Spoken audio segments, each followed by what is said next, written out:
வணக்கம் நண்பர்களே, நீங்கள் பார்த்து கொண்டிருப்பது உங்கள் கௌசிகா ரிவ்யூ. சரி, வாங்க வீடியோக்குள்ள போய் என்ன நடக்க போகுது அப்படின்னு சொல்லிட்டு பார்த்தீங்கன்னா, சர மாதிரியான சம்பவம் இனிமே தான் இருக்குங்க. எதனால அப்படின்னு சொல்லிட்டு பார்த்தீங்கன்னா, நம்ம அரவிந்த் சுமாரான பையன்றது அப்ப, ஏழையான பையன்றது அப்ப, பணக்காரனான பையன்றது இப்ப அவரோட அடையாளத்தை மறைச்சிட்டு அவர் ஒரு கிங்கர்றத யாருக்கும் சொல்லாம எவ்வளோ ஏழ்மை முடியுமோ அந்த அளவுக்கு ஏழ்மையில வாழ்ந்துட்டு இருக்காரு. இந்த அளவுக்கு ஒரு பக்கம் பக்குவம், இந்த வயசுல இந்த அளவுக்கு நாம உழைச்சாதான் நமக்கு அதை பத்தியான ஒரு புரிதல் வரும்னு சொல்லிட்டு ஒரு விஷயம் எல்லாமே தெரிஞ்சுக்கிட்டு ரொம்பவே அழகா கியூட்டா நடந்துட்டு இருக்காரு. இந்த விஷயத்த பார்க்கும்போது நமக்கே ஒரு பக்கம் ஆச்சரியமா இருக்கு.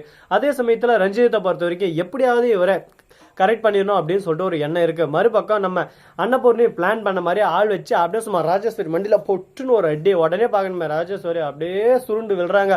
அந்த இடத்துல ரஞ்சிதா என்னமே பண்ணல. ஏன்னு சொல்லிட்டு பார்த்தா நம்ம அரவிந்த் ஆல்ரெடி சொல்லிட்டாரு, இந்த கேஸை பொறுத்த வரைக்கும் நீ தான் ரஞ்சிதா முக்கியமான ஒரு நபர், இந்த கேஸ்ல எப்படியாவது நீ தான் எனக்கு உதவணும், இந்த கேஸை பொறுத்த வரைக்கும் விஜய் தப்பிக்கணும் அப்படின்னு சொல்லிட்டு சொல்றாங்க. உங்களுக்காக நான் என்ன வேணாலும் பண்ணுவேன் அரவிந்த், ஏன்னா என் மனசை கவர்ந்துட்டீங்க நீங்க அப்படின்னு சொல்லிட்டு சொல்றாங்க. அவரும் உங்க மனசை கவர்லைங்க ரஞ்சிதா மேடம், அவங்களோட பணம் சொத்து அதுதான் உங்க மனசை கவர்ந்துருச்சு.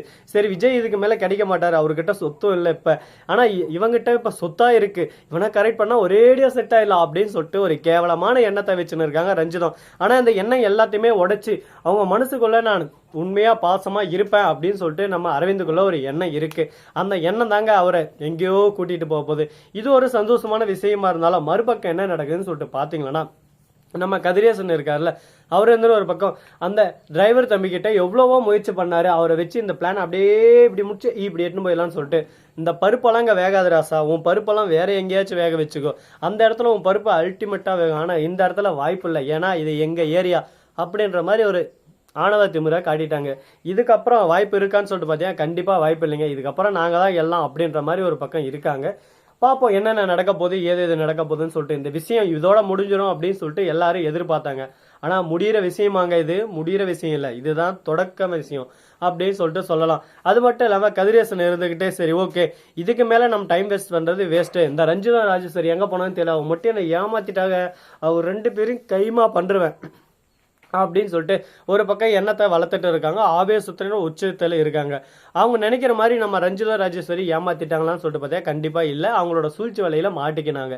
இதுக்கப்புறம் நம்ம விஜய் ஜெயில இருப்பாரா இருக்க மாட்டாரா, வீட்டுக்கு வந்துருவாரா அப்படின்னு சொல்லிட்டு பார்த்தா கண்டிப்பா நம்ம விஜய் வீட்டுக்கு வந்துருவாரு. அதுக்கான அனைத்து அறிகுறிகளும் தெரிஞ்சிருச்சு. இது ஒரு சந்தோஷமான விஷயம் தான். ஆனா இதே சந்தோஷம் நீடிக்குமான்னு சொல்லிட்டு சொல்ல முடியாது. ஏன்னா இந்த இடத்துல திடீர்னு அவங்க வந்து நின்றுட்டா, ஒருவேளை அவங்க இல்லை அப்படின்றதுனால ஒரு 2 நாள் 3 நாள் கேஸை தள்ளிக்கிட போறதுக்கு வாய்ப்பு இருக்கு. ஏன்னா அவங்க வரலன்றதுக்கோசரம் இது எல்லாமே விஜய்க்கு சாதகமா இருக்குன்னு சொல்லிட்டு சொல்ல முடியாது. அதனால அவங்க வர்ற வரையும் கொஞ்சம் தள்ளி போடலாம் அப்படின்னு சொல்லிட்டு நம்ம ஜட்ஜம்மா சொல்றாங்க. இதை கேட்டதும் என்ன பேசுறது ஏது பேசுறதுன்னு சொல்லிட்டு தெரியாம மௌனமே சிறந்தது இப்போதைக்கு அப்படின்னு சொல்லிட்டு மௌனத்தை கடைபிடிக்கிறாங்க. இது லாஸ்ட் வரையும் நீடிக்காதா, என்ன பண்ண போறாங்க ஏது பண்ண போறாங்க அப்படின்ற ஒவ்வொரு விஷயத்தையும் நம்ம உடனுக்குடன் தெரிஞ்சுக்கணும்னு சொல்லிட்டு நினைக்கிறீங்களா? அதுக்கு நம்ம பண்ண வேண்டியது நிறைய விஷயம்னு சொல்லிட்டு நீங்கள் நினச்சின்னு இருப்பீங்க. அப்படியெல்லாம் ஒன்றுமே இல்லைங்க. நம்ம மல்லி இருக்காங்களா, அவங்க ரஞ்சிதத்தை அரவிந்த் மூலிமா எப்படியாவது பேச வச்சா மட்டும் போதும். அரவிந்த் இப்போ ரஞ்சிதத்துக்கு அரவிந்த் பிடிச்சமானவர் ஆகிட்டாரு. அது மட்டும் இல்லாமல் அரவிந்த் இன்னும் கொஞ்சம் ரஞ்சிதம் கூட க்ளோஸ் ஆகிட்டு ரஞ்சிதத்தை அப்படியே தூக்கின்னு போயிட்டு அல்வா துண்டு மாதிரி மனசை கரைச்சிட்டு அவங்கள வந்து நீ சொன்னது எல்லாமே போய் தான், நீ ஏன் பொய் சாட்சி சொல்ற, இது மாதிரி சொன்னா என் குடும்பத்துக்கு பிடிக்காது, நீ உண்மையா இரு, விஜய் இந்த மாதிரி பண்ணாரா இல்லையான்னு சொல்லிட்டு கேட்கறாரு. இல்லை நான் பொய் தான் சொன்னேன் அப்படின்னு சொல்லிட்டு சொல்றாங்க. இந்த உண்மையை நீ கோர்ட்ல சொல்லணும், நீ கோர்ட்ல சொன்னேன்னா அடுத்த செகண்டே விஜய் நிரபராதின்னு வெளியே வந்துடுவார். அதுக்கப்புறம் நான் உன்ன தைரியமா கல்யாணம் பண்ணிக்கலாம், எனக்காக நீ இதுக்கிட்ட செய்ய மாட்டியா அப்படின்னு சொல்லிட்டு கேட்கறாங்க. உங்களுக்காக இந்த உலகத்தவே ரெண்டா பொழப்பேன், இது ஒரு விஷயமா பொழக்க முட்டுறோம்னா அப்படியே சும்மா ஒரே கேஸை உடச்சு விஜயை காப்பாற்ற போறான் அப்படின்னு சொல்லிட்டு சொல்றாங்க. இது நடக்கிறதுக்கு வாய்ப்பு இருக்கா வாய்ப்பு இல்லையா அப்படின்னு சொல்லிட்டு நமக்கு தெரியாது. ஆனா நடப்பதெல்லாம் நன்மைக்கே அப்படின்னு சொல்லிட்டு கடவுள் சொன்ன வார்த்தையை நாம மனசுக்குள்ள நினைச்சுக்கிட்டு எல்லாத்தையும் ஒரு பக்கம் சிறந்த முறையில சிறப்பான முறையில எடுத்துன்னு போனா நம்ம வாழ்க்கை சந்தோஷமா இருக்கும். பாப்போம் இதுக்கு மேலும் மேலும் இவங்க வளர்ச்சி கூடுமா இல்லை இவங்களோட வளர்ச்சி இன்னும் அடிமட்ட லெவலுக்கு போயிட்டே இருக்குமான்னு சொல்லிட்டு பொறுத்து இருந்து பார்த்தாதாங்க தெரிய போகுது.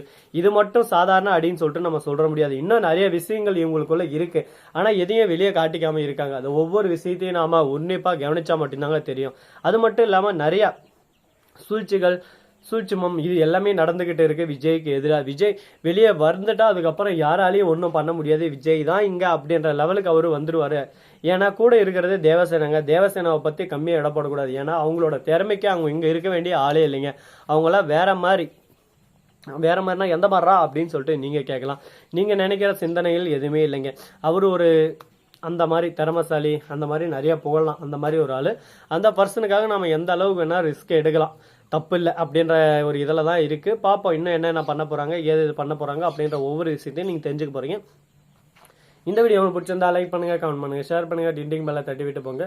அப்பதான் நாம் போற அடுத்த வீடியோ உடனுக்குடன் வரும். மிக்க நன்றி. தேங்க்ஸ் ஃபார் வாட்சிங். Tata, see you. நன்றி, வணக்கம்.